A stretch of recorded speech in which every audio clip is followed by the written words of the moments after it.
news Malaysia disangsi oleh FIFA. Apa benda ni weh? Kali ini Apa bukan benda ni? rumours guys. Abang pun gila terkejut weh. Menurut Sama. berita Apa jadinya jika sebuah negara tetangga dituding melakukan kecurangan, lalu menuduh pihak luar sebagai dalang dan nama Indonesia ikut terseret dalam skandal internasional? Inilah drama terpanas sepak bola Asia yang mengejutkan jutaan penggemar saat Federasi Sepak Bola Malaysia dihukum FIFA atas kasus pemalsuan dokumen naturalisasi, klaim sabotase, tuduhan penuh kontroversi, hingga spekulasi liar di media sosial, semua terjadi dalam satu panggung. Dan yang lebih panas, nama Indonesia dan Vietnam ikut dituding sebagai biang kerok. Apa yang sebenarnya terjadi? Mari kita bongkar faktanya. Federasi Sepak Bola Malaysia atau FAM resmi dijatuhi sanksi oleh FIFA setelah terungkap kasus pemalsuan dokumen 7 pemain naturalisasi. Kasus ini mengguncang dunia sepak bola Asia, terutama karena melibatkan banyak pihak dan memicu spekulasi liar tentang siapa sebenarnya pelapor di balik semua ini. FIFA menegaskan bahwa FAM melanggar pasal 22 Kode Disiplin FIFA setelah terbukti menggunakan dokumen rekayasa demi melibatkan pemain yang sebelumnya tidak memenuhi syarat. Tidak hanya dijatuhi denda, Malaysia juga harus kehilangan 7 pemain kunci mereka, diantaranya Facundo Garces, John Irazabal, Hector Hevel,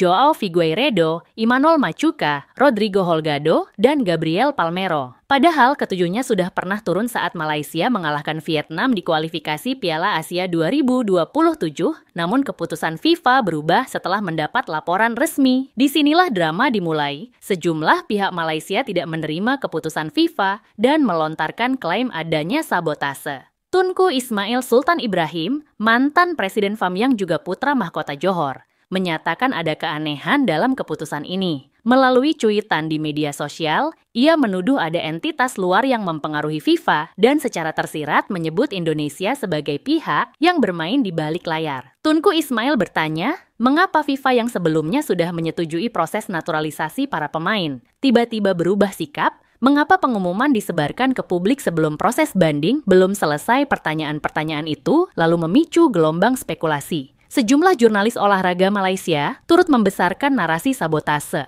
Salah satunya Zulhelmi Zainal Azam yang menyebut ada rumor bahwa negara lain tidak senang melihat kebangkitan Harimau Malaya. Menurutnya, entitas-entitas itu diduga dekat dengan elit pimpinan FIFA. Dalam perkembangannya, nama Indonesia dan Vietnam ikut terseret. Indonesia kena getah karena Ketua Umum PSSI, Erick Thohir, dikenal dekat dengan Presiden FIFA, Gianni Infantino. Hubungan semakin disorot setelah Infantino bertemu Presiden Indonesia, Prabowo Subianto. Banyak netizen Malaysia yang lalu menduga ada campur tangan Indonesia dalam pengungkapan kasus ini, walau hingga kini belum ada satu bukti pun yang menguatkan. Situasi bertambah panas karena Vietnam juga dituding. Media-media di Vietnam gencar menyorot skandal ini setelah kekalahan telak 0-4 mereka dari Malaysia di kualifikasi. Kalau laporan itu benar berasal dari Vietnam, maka mereka berpeluang diakui menang WO dan mendapat tambahan 3 poin. Hal ini membuat dugaan motif balas dendam semakin kuat. Di media sosial, perang opini pun meledak. Malaysia bersikukuh mereka disabotas, sementara netizen ASEAN lainnya menilai FAM harus berani bertanggung jawab atas kecurangan. Pengamat sepak bola Malaysia,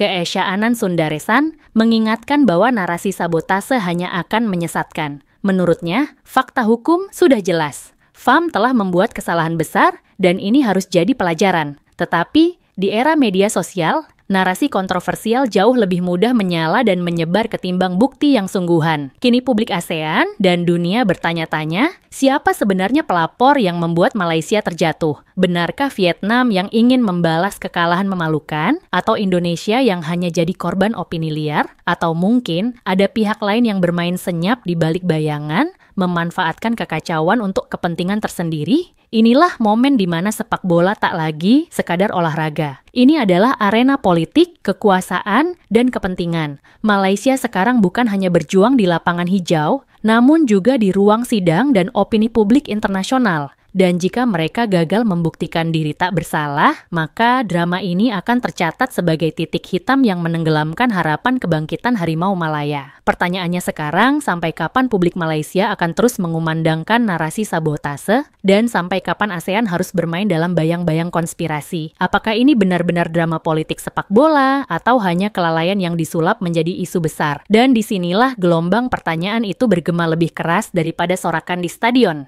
Menurut Anda, siapa yang sebenarnya bermain di balik bayangan? Silakan tinggalkan komentar Anda di kolom diskusi dan jangan lupa dukung terus channel ini dengan like, share, dan subscribe. South Sulawesi News 25